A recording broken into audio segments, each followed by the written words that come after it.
अस्सलामुअलैकुम, कैसे हो दोस्तों। उम्मीद है सब भाई ठीक ठाक होंगे। मैं तो अपना उस्ताद अमीर अली तो आप देख रहे हैं माई यूट्यूब चैनल दीवार से मकान तक। तो दोस्तों अज मेरे एक भाई ने सवाल किया भी साल उस्ताद जी नवी लैनी है तो उनका तरीकाकारी की हैगी है। तो माशाल्लाह बहुत ही अच्छा उन्हें उस्ताद ने मेरे भाई ने सवाल किया है।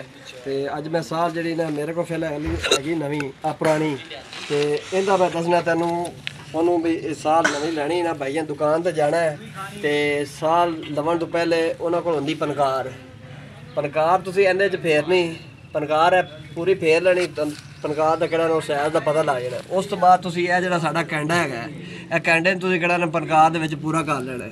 अगर साडा कैंडा जिहड़ा ना पनकार के बराबर आवेगा तो समझ लो साड़ी जिहड़ी साल हैगी ना बिल्कुल 0-0 हैगी ओके हैगी। तो वैसे जिहड़े साडे आम जिहड़े मिस्त्री हैगे ने वो असीं उहनूं इस तरह भी असीं लिया के चैक कर सकते हैं। यह सूतर ना अगर साडा सूतर दोवां साडा तो पूरा होवेगा ना तो साल साड़ी 90% फिर भी ठीक हैगी। लेकिन पनकार जिहड़ी हैगी ना 100% जिहड़ा पनकार फेरन नाल इह हुंदा है यह चीज़ ते यह कैंडा ये बिल्कुल किहड़ा ना 100% ठीक होंदा है। तो दोस्तों साडे लैंटर की जिहड़ी ना साडी वीडियो बनाई सी ते साडी वीडियो दे विच थोड़ा जिहा मसला आ गया सी, आवाज़ साडी बिल्कुल क्लीयर नहीं हैगी सी।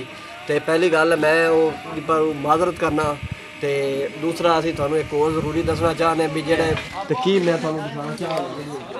तो दोस्तों सब तो पहले उत्ते आ नक्शा जिंदे कोल भी होवे और पहले सब तो पहले ड्राइंग चेक करे उत्ते की आना है वो फिर चेक कर लेंदा ना। जदों देखना पैंदा भी यार इत्थे साडा वाशरूम हैगा तो वाशरूम नूं 2 रदे डाउन करा लवे उनका फायदा की हैगा वो भी मैं तुहानूं दसना।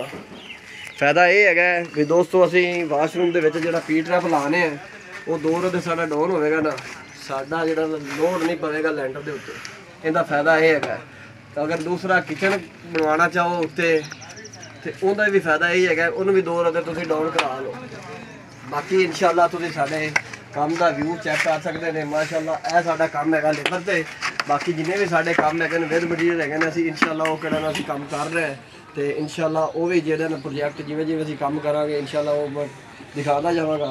तो हो सकता मैं कल कड़ा ना जावां रमान कड्ढण वाली साइड ते तुहानूं सीढ़ी लिखनी है उहदा भी तरीकाकारी दसांगा इंशाअल्लाह वीडियो बनावांगा तो दिखावांगा। अज दी वीडियो हैगी साडी साल दे मुतलक वीडियो साडी अच्छी लगे तो साडे चैनल सब्सक्राइब करें, लाइक करें, शेयर करें, दुआ में याद रखें। अल्लाह हाफ़िज़।